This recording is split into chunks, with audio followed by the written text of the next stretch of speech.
因是因为各位有没有发现，新冠我们戴口罩那3年的一个时间里面，其实感冒的人数很少，包括小朋友肠胃炎的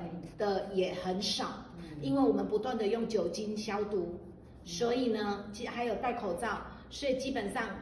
这些感冒的病毒的传播其实是很降低的，那传播降低的时候，不代表病毒不存在，它是存在的。所以今年开始，自从疫情之后呢，然后我们没有戴口罩了，口罩令解封了之后呢，其实病毒它本来就在呀，然后呢，所以在这个时候呢，我们就被感染了。那被感染了的时候呢，我们就咳嗽。那为什么一直咳不停？搞不好是1次感染之后，再2次感染，再3次感染，自己都不知道那只会变就是有这个状况。那张博士有提到了这样子不断被感染的过程当中，其实在这个问题应该明年度就会比较好了，明年度会比较好了。其实病毒它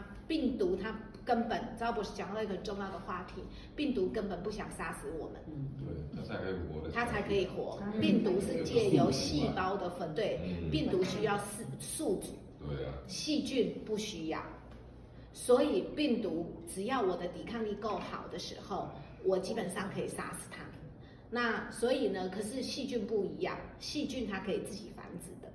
所以为什么那个病毒其实细菌其实基本上是很快的一个时间每半个小时它会繁衍1次。那个败血症48小时没有控制下来的状态之下，它就生命有极度的危险。那病毒为什么不容易杀死？因为病毒它是一段的基因，它不是完整的，所以它借由细胞寄生在我们细胞上面，借由细胞分裂的过程当中，它这样活下去。所以张博士一直提醒他讲一件事，其实病毒不想杀死我们，杀死我们它就死了。他是想要它最重要，所以在这个过程当中还是一件事情，只要免疫系统功能健全的时候，基本上来讲，身体是可以慢慢修复的。可是如何让免疫系统健全？那当然是正常作息、适度的运动、稳定的情绪跟均衡的营养。所以这次去云南去云南旅游。